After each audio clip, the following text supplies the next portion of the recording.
Welcome to Lynn Cullen Live, talk radio without the static. Email your questions and comments to lynn@pghcitypaper.com. And now your host, Lynn Cullen. God, somebody with a seriously large head had these on. My God. Okay, I think I'm properly accoutered. My attention's going to be a little scattered until I can get myself on the computer here, which was updating and then slowly coming back online, and now I have to somehow get back into the... never mind. Nothing you have to know. And Susan's here? Oh, good. Susan! I'm here. Hello. Yes. How are you? Hello. Hello. Hello. Can you hear me? Yeah. Don't you? I said hello 3 times. You kept saying hello. I think you're in a mood. I am in a mood. I can tell. What's your... Okay, never mind. Well, I'll just explain that I was in the process of doing my end of things when you texted me ordering to do my things, which totally took the information that I need off my screen and disappeared it. So then I had to find it again, and when I call back, they, if it takes me too long to do anything, they hang up on you. Too long, says who had the recording, bang. Wrong number, bang. It's rude. So you're annoyed. You're annoyed by technology. I am annoyed by technology, and on top of it, I lost through totally my own fault, my brand new iPad Pro yesterday. Oh. So I'm working just with my phone. I usually have the 2 of them going while we're talking. Well, so you're... All right, so... I'm grumpy. I can tell. I can tell. You're grumpy. I'm not. We'll try to maybe... Well, there's no way this is... And I'm on antibiotics. Well, that doesn't make you grumpy. You got some infection? My stomach hurt. Yeah, I'm okay. Really? Well, you gotta be, because you're coming here. Well, why do you think I went to the doctor? Okay. Susan will actually be physically on the show next Tuesday. Well, that's the plan. Let's not get ahead of ourselves. Well, that's the plan, and I fully expect that you will be. Okay, and again... First of all, though, I allowed myself to get held up by the theater people, and I'm going to go with Mom and my daughter to see Hamilton. I know. Then we'll come. Yeah, lucky you. We'll see. I'm a little grumpy about what that costs, too. I don't understand it. Well, it's supply and demand in that case. It's what they can get. No, it is not. But that's just bull, because there have been very popular shows that have been sold out for years on Broadway. They maintain their price structure. And this show, the people that would go see it 3 or 4 times and they get their money that way will only see it once, if they'll see it at all. Well, because the cheapest ticket is what the most expensive ticket is for every other show. What's the cheapest ticket? Cheapest ticket's about $150. About $150. If you want to actually see the show, it's $500 and up. And that's just regular pricing. It's sort of antithetical to what the whole show's about. That's what's so interesting. Yeah, but I thought they were doing a lot of free things for school students, matinees. They have a lottery every day for a few tickets, and I'm sure they let some school children in, but so does every other show. I'm unimpressed. I do not like the model, and I think it's elitist and crap. Okay, what do you want to talk about? Did you watch the Sally Yates hearing? Yes, I did watch much of it. And she's an impressive woman. Is she not? One hell of an impressive woman. Yes, she is. And Clapper is so funny. he's such a been there, done that, seen it all. I mean, you can tell he's sort of and he's got the greatest frown. I mean, his setting, his mouth setting is totally turned down, totally turned down. But I thought the two of them together, skunk face, yeah. Yeah, I thought the two of them together were really pretty amazing. And she took on all comers, remained totally unflappable. And this is a woman who could be heading the Justice Department, and instead we have Jefferson Beauregard Sessions. This is the quality, the decline in quality. Anytime you see who Obama had appointed and then you see who Trump has given us, it's just beyond belief.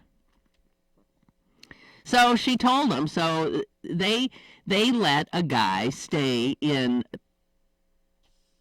the most sensitive position in the White House, the National Security Advisor, let him stay in that position with access to all top secret information for 18 days after they had been told without any doubt. Not all access. They sat him in meetings and insisted that he have it. Yeah. And one of the things that I read that I think was very interesting is the reason it took Trump so long to fire him is that he was making those calls out on the instructions of Trump. Of Trump. Well, that's supposition. That, like, sure, Trump didn't fire him because he was acting. Trump knew this all. Well, right. And in all likelihood, Pence knew it. Who knows? Right. This is when all of the timing is that the media is pointing out that that all of this Russia stuff is going on, and the Obama administration is going to impose sanctions. So the theory goes that Trump calls Flynn in and says, call him up and say, don't worry about it. Don't worry about that. Right. Don't worry about it. Right. And I mean, it is given all of the suppositions that we hear out there, that one just makes sense. Yeah. Trump was apparently calling Republicans on the committee right up almost up until the hearing, and begging them to cancel the hearing. Isn't that interesting? Some Republican staffers said that he was on the phone trying to get them to stop. And then we also learned yesterday that Barack Obama just flat out told Trump when he came to the White House to visit, listen, this guy Flynn you've got, he's real trouble. I'm just telling you, he's real trouble. You can get a lot better people, please. Real trouble. Because Obama knew. Everybody knew. Well, you remember right after he was appointed that several high-level people in the security, wing of the government were saying he's nuts. He used to be fine, but then he took a hard turn and he's nuts. Something happened. He doesn't. I mean, something happened, and there was lots of, and that was coming from his folks, the people he worked with. Well, one thing is, I think, fairly certain, General Flynn is going to jail. Well, that would be nice. Well, I mean... Take his son with him. That would be nice, too. That would be nice, too, take his son with him. You just got to wonder, though, how this is all going to unravel, because I think it will. And then the Pentagon... Why is the Pentagon? I mean, I read yesterday the Pentagon is opening an investigation into Flynn, and I'm going, well, the Pentagon doesn't investigate. What's that?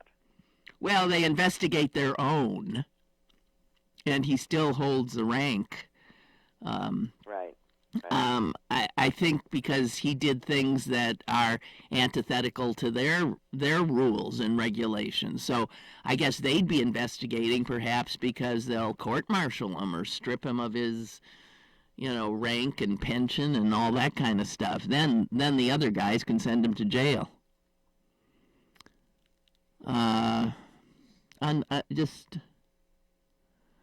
Just incredible.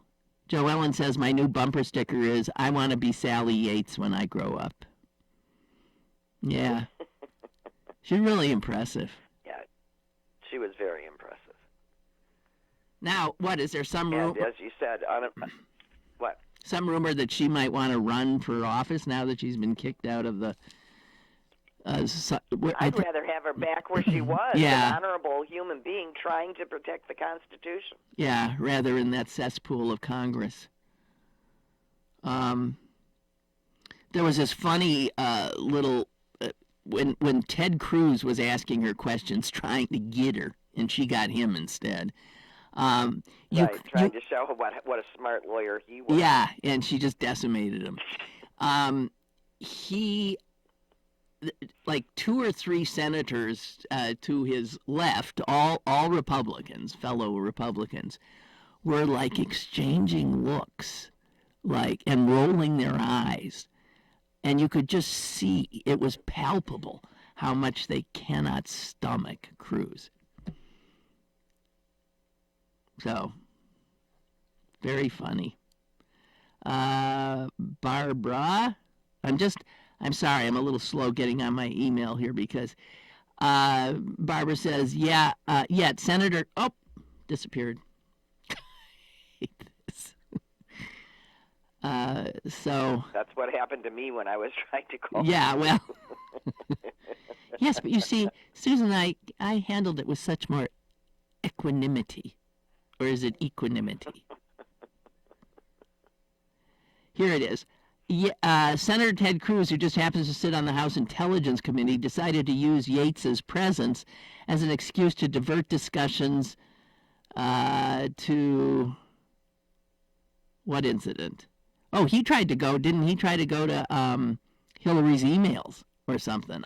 A lot of them did. Right. It was just amazing the number of Republicans who thought the purpose of the meeting was who leaked this information, when in fact they were talking about the possibility of treason and collusion with Russia. Well, yeah, they wanted to do anything but talk about the substance.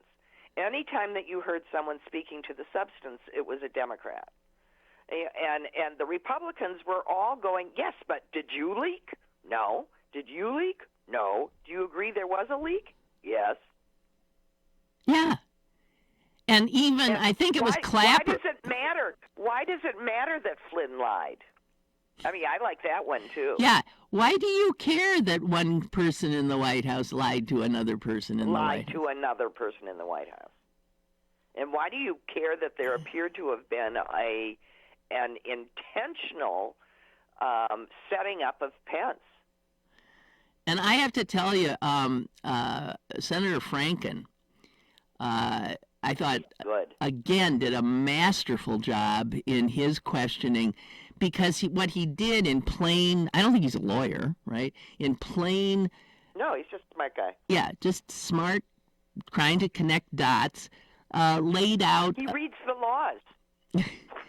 He just essentially laid out an idea that obviously this is a tip of an iceberg here we're talking about.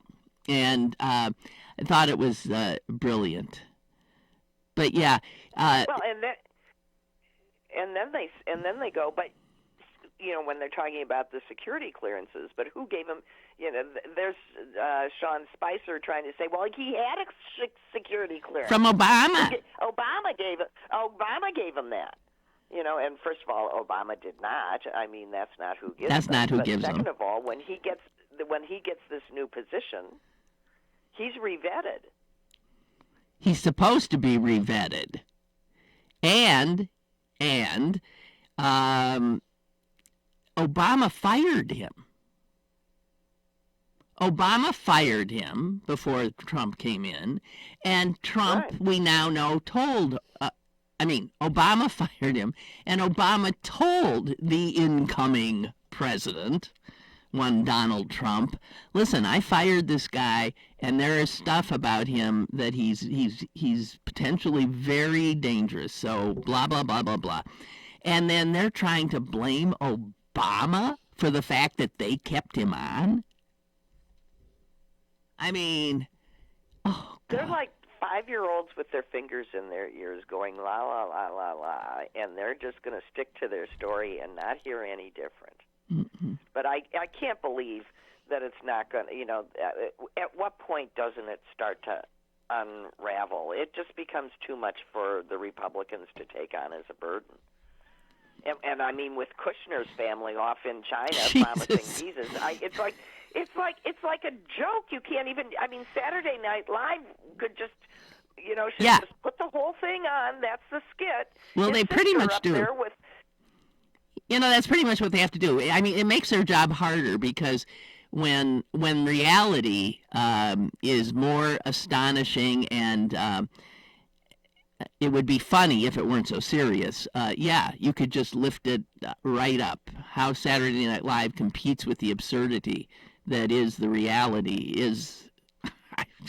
Well, and did you read the Kushner Corporation statement in regard to all this? Oh, they were very sorry, and she totally didn't intend to suggest that by putting Trump's picture up there on the screen and and her brother's picture up there on the screen, and then talk immediately about how you can get a special visa. Right. Yeah, well, why would they didn't mean that she? Oh, yes, that was just an unfortunate mistake. I want those people drummed out of the tribe. Oh, it's embarrassing. It's embarrassing. These are despicable people. These are bad Jews. Well, why even make a? I mean, I don't care. They're fucking Jews. I want them drummed out of the tribe. I want them drummed out of the tribe. Well, they claim it when it's good for them. Yeah, well, they're despicable people. So they can play on Saturday, so he doesn't have to go to meetings on Saturday. They're despicable. They're just beyond despicable. Can't you just see our father with his head in his hand, shaking his head and going, "Why do they have to be Jewish?" Well, I am. I'm glad he isn't seeing any of this. I really am. No, we kill him. So, kill Derek too. Yeah. Well, speaking of people who are dead, I just have an obit I want to. Okay, that cheered me up. Good. You're weird. Nothing like a little black humor. Go ahead. Read your obit. Okay, this is an obit I wanted to get to yesterday, and time ran out on us. It's a local woman. And I noticed her obit, and then I got an email from her son who sent an email to me and to, I'm trying to remember who else was in the, to two or three of the columnists at the Pittsburgh paper. And I guess these are all people his mom really loved and listened to. So she listened to me and she read their columns and got a kick out of it. She said, and the son said, "I thought you should know." And which is very nice, really. But let me read a little bit. You read these things and think, I would have liked to know this woman. Her name was Bonnie Brenneman Lynch. And the son, she's cute as a button. I'm looking at a young picture of her. She lived to be 91. And the first line got me, because the first line says, on April 20th, Bonnie Brenneman Lynch, age 91, joined 93% of people who have ever lived.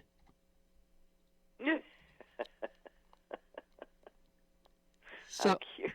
So you mean 93% of human beings who have ever lived on this earth are dead? Well, it's an approximation, but yeah. Yeah, but so I'm surprised that 7%. I mean, that's a big number. That's still given all the. That's a big number. That's why I'm not. He might have made up the number. Yeah, he might have. And he says this: she was one of the most delightful people to ever grace the earth. Her sense of humor and whimsy came from her humorous father, who owned Brenneman's See and Buy supermarket in Newcastle. where she worked from childhood through high school. Her job was to improve the sale of whole chickens and turkeys by giving patrons the impression the birds had been plump and healthy when alive. Her tool was a bicycle pump. You can guess where the valve went. They blew up the birds. Her first job. How do you put that on a resume? Pumping air into the anuses of dead chickens. And, there's such cute things in her life. She initially went to Grove City College, which she found to be, he says, overly religious, and so she left. And let's see, one other cute thing. At last count, she'd been the primary caregiver for 2 dogs, 36 cats, a parakeet, several Easter peeps, turtles, jars full of lightning bugs, goldfish that came home in plastic bags from Kennywood, a baby alligator acquired on a Florida vacation, and hundreds of ants who, after jailbreaks when the ant farm shattered. Even though it wasn't proper motherly behavior, she made sure our family always had a subscription to Mad Magazine. Oh. Please honor her memory by telling friends and family members why you love them, or doing something nice for a complete stranger. And that's by her son, Jay Lynch. So, All right. Well, my son has just texted me noisily. I apologize to say that, no, that's how math works and when population grows exponentially. So he's saying the 7% people, those of us alive constitute 7% of the people who've ever lived? I guess. I still think it sounds weird. But anyway. Well. To me, it would be more like 0.0000001. But I get, well. But what he's saying is that the population of the world was so much smaller exactly, and has grown exponentially. So that's what he's saying. Yeah, I'll go with him. I think he's more scientifically astute. Well, and mathematically, he's great at theory. Okay, well that's the theory then. What does that mean? He doesn't know what 2 and 2 is? Adding ain't his strength. So anyway. I was a little surprised in the new. Oddly says it's the BBC that says that. Okay. So I'm a little surprised that I'm reading the New York Times today, and on the 3rd page, A3. I think there's always a Tiffany has an ad. The jewelry company always has a pretty big ad there. You know, some beautiful bauble that you can't afford. And this time there was no bauble. There was just some writing. And I thought, what's this? And listen to what Tiffany and Company, since 1837, putting in the paper today. We're still in. Dear President Trump, we're still in for bold climate action. Please keep the U.S. in the Paris Climate Agreement. The disaster of climate change is too real, and the threat to our planet and our children is too great. Tiffany and Company. This is a new thing that's happening a lot. I told you a few months ago about one of my favorite clothing designers. Picking out a full-page ad. Right. So these these businesses and corporations who cater, I'm sure, to a lot of Trump voters, are saying, hey, they're making their voices known in a political way, which is not necessarily good advertising for them. That's the kind of thing that'll make some people. Have you seen how much a Tiffany piece of jewelry costs? You pay about $3,000 just to get the little blue box. Yeah, the name. Are they? Just for the name. Yeah. Yeah. And they're Trump's neighbors. I mean, they live right. Are they in the Trump Tower, or is that right next door? No. They're on the corner and not in Trump Tower. I don't. Okay. But They've I'll had tell their you, own he's story. hurting their business because all of the security around there and the barriers make it hard for them for their customers to Right. get it. I think Yeah. well, whatever. Did you see the pictures? I've got to say this. I wanted to say it yesterday, but didn't get around to it. Did you see the pictures of these? I don't know, like over 100 girls who were the kidnapped schoolgirls in Nigeria who they got out. Mm-hmm. I think it was 82 or something. Okay, 82. And they've been held for like what, 2-3 years? Yeah. And the pictures were taken of them in a number of places. When they were first gotten, then they were put on an airplane, and then they landed, and then they were brought to this photo op with the president of the country. And in every picture, they look so unhappy, so miserable. And it's not, if you have been finally saved, brought back to your country, you would expect to see a picture of people, who'd been held captive, released, and see joy and smiles. I have never seen such misery on their faces. And I thought a number of things. The hell that these girls were subjected to in the last few years. And I'm sure almost every one of them raped. They've probably been pregnant, had children, who knows what. And then they're brought back to a country that will, because of their cultural norms, they're damaged goods. Yeah, they're being brought back to people that don't want them anymore. Yeah, they're damaged goods. So there was something disgusting to me about these girls who have been through so much being used and exploited again. Right. Obviously Why do they not have for to go see the president right, first? right, because he's on shaky ground because he hasn't been in the country for 2 years because he's obviously very ill, and he's been being treated in London. And he went back to London right after he had his picture taken with all these miserable girls while he's smiling in the background.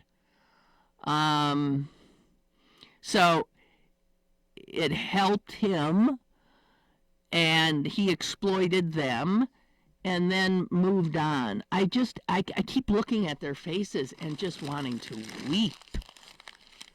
It's so...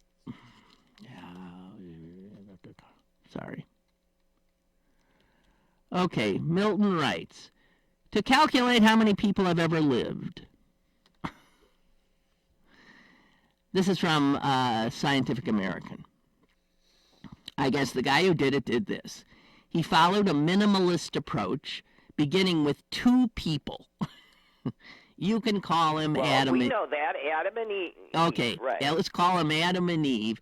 And he puts Adam and Eve in about 50,000 BC.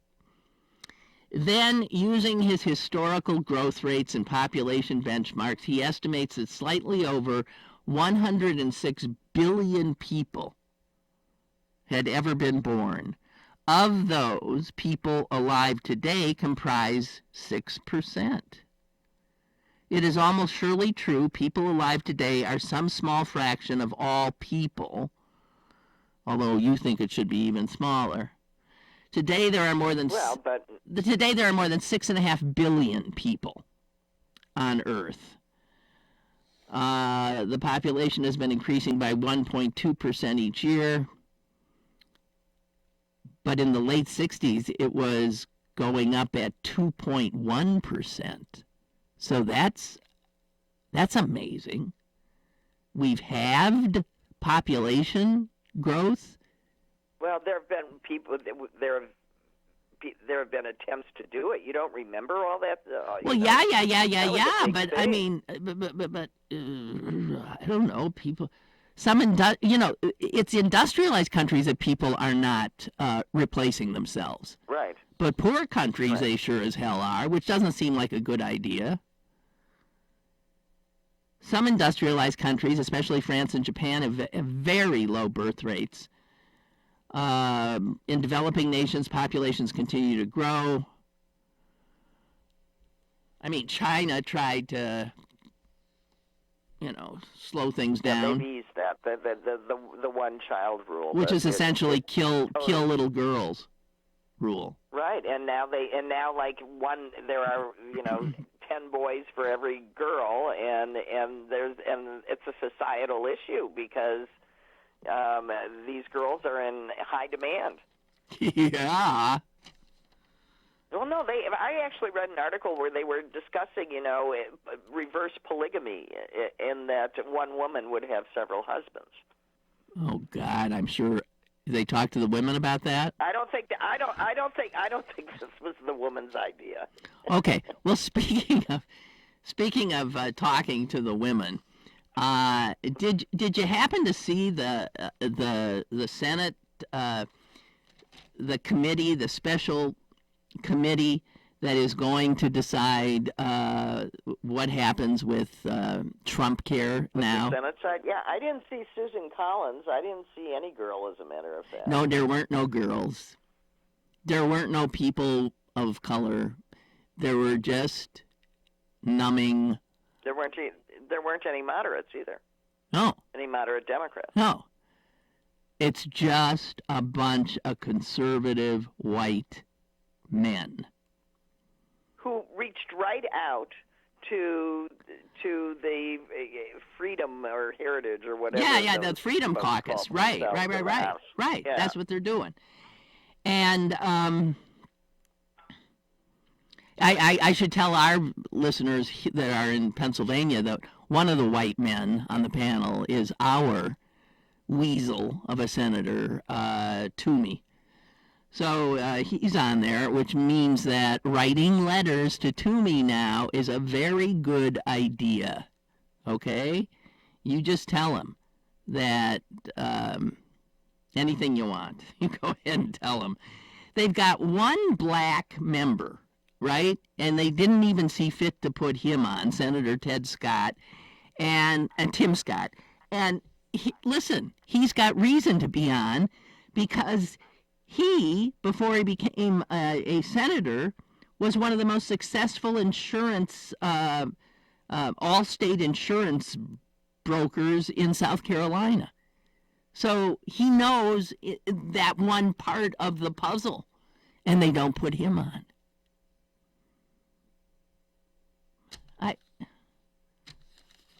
Unbelievable.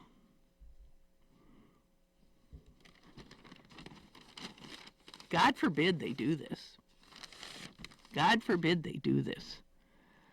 Also, things that we're learning is that, a lot of people who get their insurance through work, which is how most people get it, they're assuming that this is all about people who don't, and they're wrong.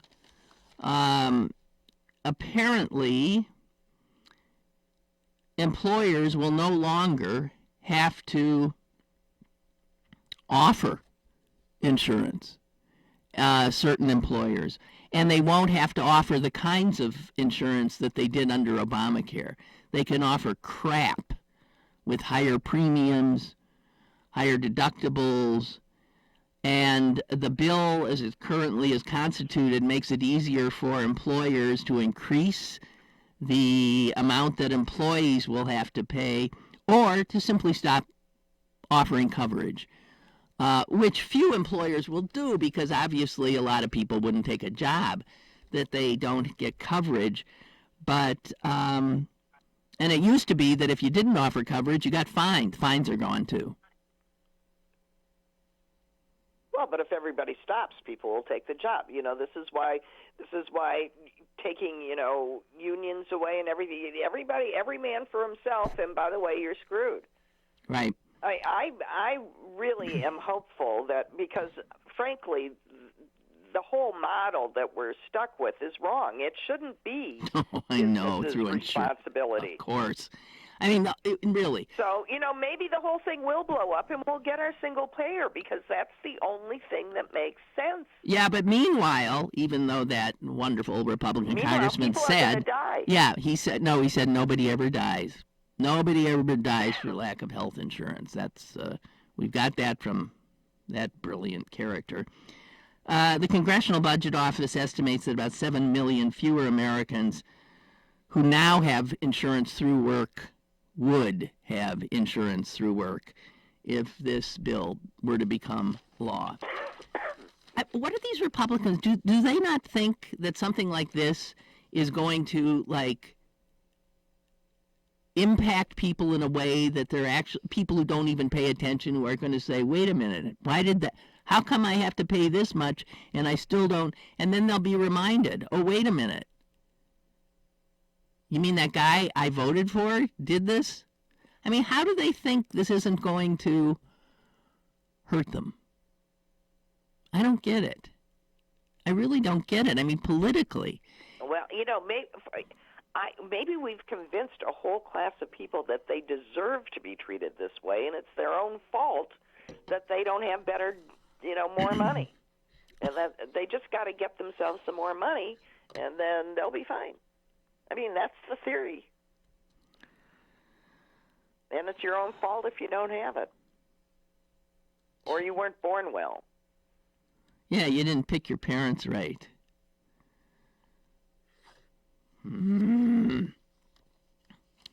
Okay. It's like Ivanka's little book on how to be a professional woman, and she's really had a struggle.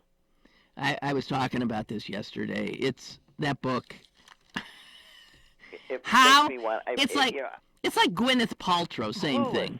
It's these women of privilege thinking they got the answer. They don't even have a clue how 99% of women live. There's the patronizing way they offer us their wisdom. Jeez. God. So here's another reason why you want immigration. A study was done. I'm cheering up and you're getting in a worse mood, yeah?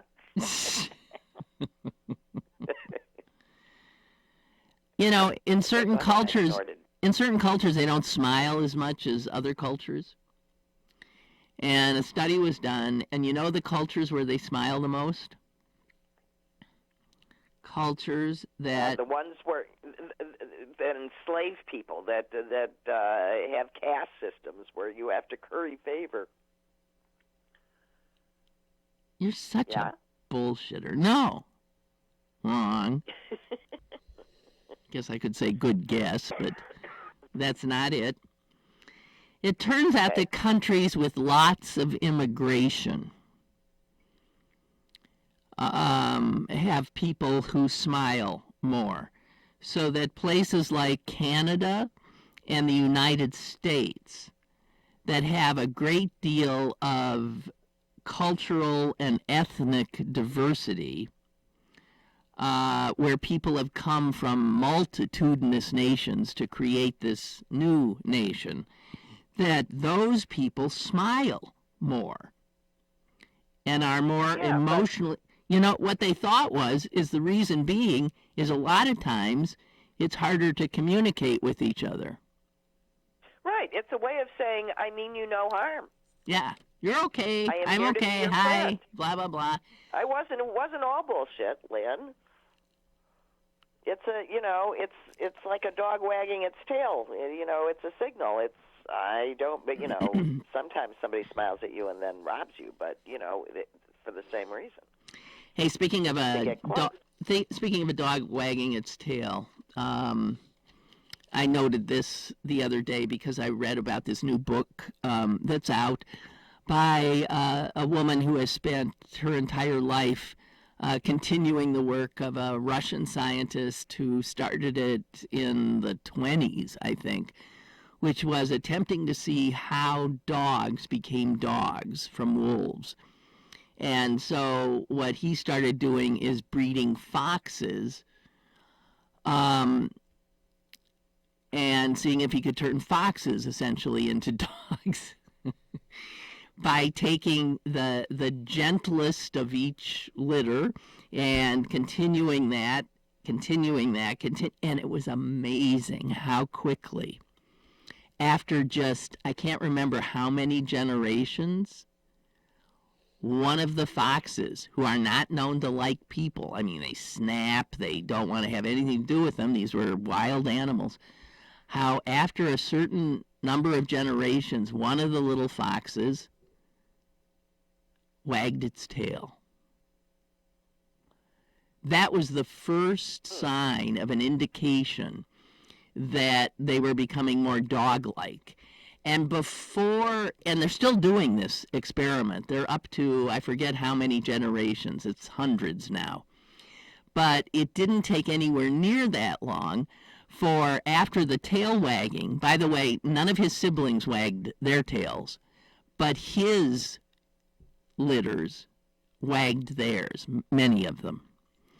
And so tail wagging was the first thing that happened. Then ears.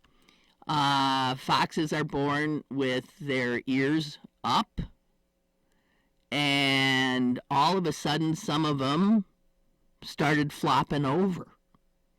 And so wagging tail, floppy ears, and then the coat started to change and spots started occurring, especially on the head. Isn't that fascinating? And they they liked people and wanted to sleep with them and were just generally. So, I mean, they still don't really know why. You know, what was the tail wag? Why that? Why the floppy ears? Isn't that fascinating? Yeah. Yeah. So, yeah, I don't know. I just thought I'd add that. There's a piece in the Wall Street Journal today that is just mind-blowing. You know how in New Orleans right now there's this big to-do because the mayor has said we're taking down those statues of the heroes of the Confederacy and the heroes of white supremacists, and because they do not represent who we are.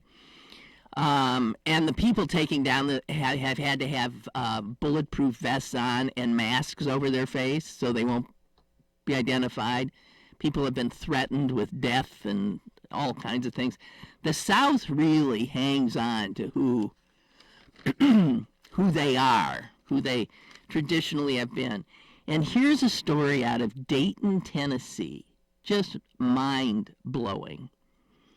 Dayton, Tennessee was where the Scopes trial was. The famous trial that had William Jennings Bryan arguing against the teaching of evolution in the schools. And, excuse me, why am I blanking on Clarence Darrow? Right. Clarence Darrow coming in and arguing for the teacher, the science teacher, John Scopes, that in fact the theory of evolution should be taught. Obviously, movies have been made about this, books have been written about it, but pretty much after the trial, which is in 1925, the people of the town put up a statue honoring Bryan, okay? William Jennings Bryan, who, by the way, dropped dead 5 days after the trial. I didn't know that. Yeah, he did. It was a bit much for him. But he won it. And Darrow lost. And Scopes was found guilty. After the jury, the all-white Southern jury, After 8 days of listening to testimony, it took them, you know how many minutes to decide? 9. 9 minutes they thought about it all and said, nope, they ain't going to be teaching any of that evolution in our schools. So that's how it ended. And it took this long for somebody to decide, you know what? We need to show the other side. And so a bunch of people put together some money, and a statue of Clarence Darrow has been created. And the opposition to that statue being allowed in the same public square as William Jennings Bryan is unbelievable. Can you believe this? It's 100 years. Yeah, we got Trump for president. This is who voted for him. Well, actually, you know, Tennessee's law, anti-evolution law, they had a law. It stayed on the books there until 1967.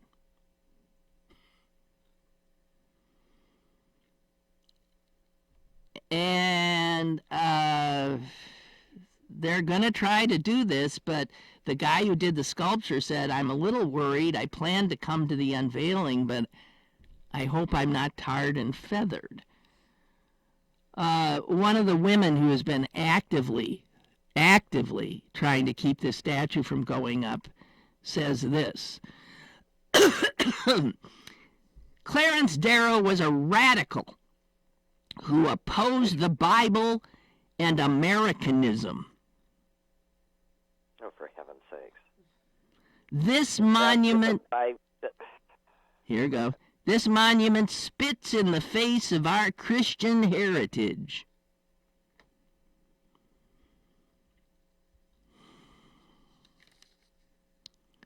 And listen to this. Here's a professor at a local school named after William Jennings Bryan, Bryan College.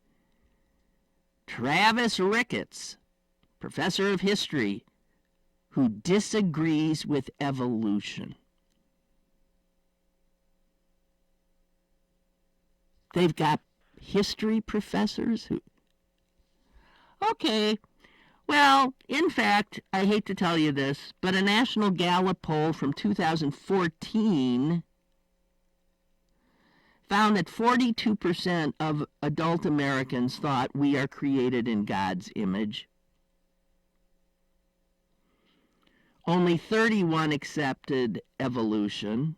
But, no, the 31% who accepted evolution said it was God's doing.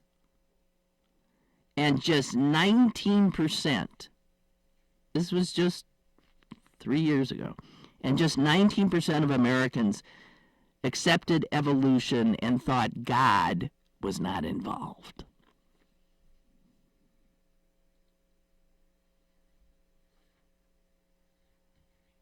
Hello? Yeah, I mean, what do you want me to say? Well, I know people that believe in evolution, and so do you. Who don't believe in evolution. Who don't believe in evolution, right? Well, but those numbers, I remember it was my comeuppance when I first got into talk radio. Somehow this subject came up. Somewhere somebody was saying, you know, evolution shouldn't be taught in the school. And I thought that was so funny, so obviously absurd, that I brought it up and started squawking about it on the air right here in Pittsburgh, Pennsylvania. The phones lit up. And I have to tell you, for 3 hours, I was pummeled by people. I was never so blown away in my life. I assumed, how silly me, that most people, of course, understood evolution now. And for 3 hours, my audience, who I thought were, well, this is in the days before talk radio became so heavily politicized, and so it was a wonderful time because everybody listened. Everybody right. of all kinds of people listened to the same shows. But boy, did I get an education that day. Mind-blowing. I mean, just mind-blowing. And that hasn't really budged since is amazing. That was in the 80s. Yeah, well, the human's capacity not to learn is amazing. To refuse to accept, reality. Reality. Anything they that have faith. That's faith, right? See where that's gotten us. Yeah. Oh.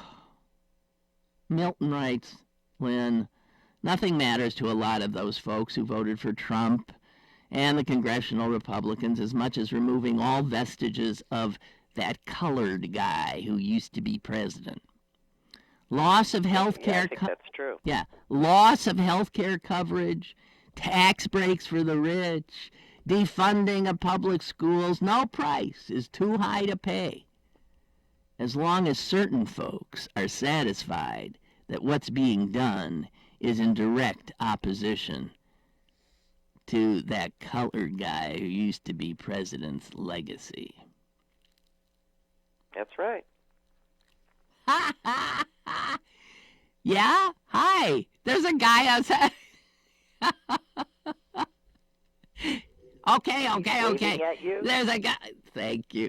There's a guy outside the window who's saying, I'll call you, or I have called. He's pantomiming. I don't know. He was saying, I love you. I'll call you.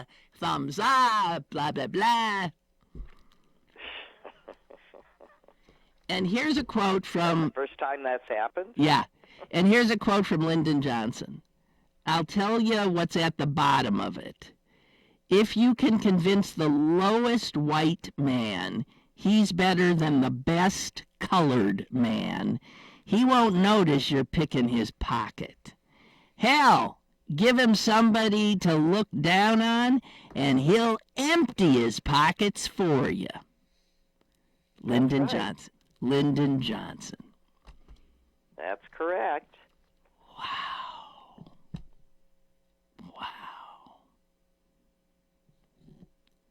Well, I've got some troubling news, and that is this. When we think of the big media companies and who controls what we hear and blah, blah, blah, blah, blah, we think of the usual suspects, but most people don't think Sinclair. Sinclair? What the hell's that? Sinclair is a corporation that, I hate to tell you, Gas company. the Sinclair Broadcast Group already owns more television stations in this country than any other. It owns one here. It owns one everywhere. It owns them. And it just acquired the Tribune Media for did it go through? Yep, for $4 billion. Fox had wanted it. Sinclair, by the way, is owned by people who think Fox is too liberal. Well, they got that Shepard Smith on, Well, I hate to tell you what this means. With this deal, Sinclair would reach more than 70% of all American households. And they mess with their news product. In other words, they sort of centralize their news from their headquarters. They have specific right-wing kind of people whose work has to be aired on all their stations. One of the people they just hired as their chief political analyst is a guy whose name I've seen gotten sort of trawled up in the people in Trump's circle who might be compromised by the Russian collaboration. And Sinclair just hired him. His name is Boris Epstein. And he's a scary guy. He's now going to be doing on-air commentary that 70% of Americans are going to be getting in their faces. And this, by the way, is all because deregulation of ownership of television by FCC. When I started in TV, no company could own more than one TV station in the same city, and they couldn't own the TV station if they also owned a newspaper. Right. You couldn't own radio and TV. You couldn't be the sole corporate entity which controlled what people were seeing, reading, or hearing. And the only Democratic commissioner on the Federal Communications Commission said this: it's another blow to journalism, and it's symptomatic of what is happening, which is fewer and fewer companies controlling more and more of the information on which our very democracy rests. So, I got to tell you this. You won't necessarily notice it, but little station after little station after little station, people, hiring practices, things are going to start happening, and they outfoxed Fox on this. Sinclair, they're scary as hell. And you know what? Don't be surprised if all of a sudden Bill O'Reilly, for instance, and some of the others, shows back up. Even though they don't have a network presence, right? Fox is a network. Sinclair is just an owner who buys all the TV stations. But there is certainly a way that they could then... Oh, he could just do a piece every day. It could be on everybody's every show, right? Yeah. Every show. It's canned out. I just wanted to tell you, for those of you, who think that this is just some boring business thing, the news that Sinclair now has access to 70% of America and their heads and what they think news is and what gets covered should scare the shit out of you. That's all I'm saying. And on that happy note, see, Susan's in a good mood now. How'd that happen? Celine looks like she's going to kill herself. You're in a good mood. Jesus. All right. So, Suze, I'll see you soon. Yeah, I'll see you soon. And you guys will all see her next Tuesday. That should be a treat, huh? Right. You can come look at the window and wave at me. That's a first. Nobody's done that before. He was a happy guy, whoever he was. Anyway. Well, he knew who you were. No one else does. He knew who I was, and he, plenty of people know who I am. And giving me the thumbs up. I love that. I love it. Cute. No, people are going about their business. They walk by. They don't necessarily see. Now, here two guys just walk by. Right, they don't turn and look. Right. No, they don't turn and look. Right. Okay, so see you soon. Happy travels. Have fun at Hamilton. Don't think about the money it costs. Just enjoy it, and then I'll see you. Okay? Okay. Bye. Bye, and see you guys tomorrow.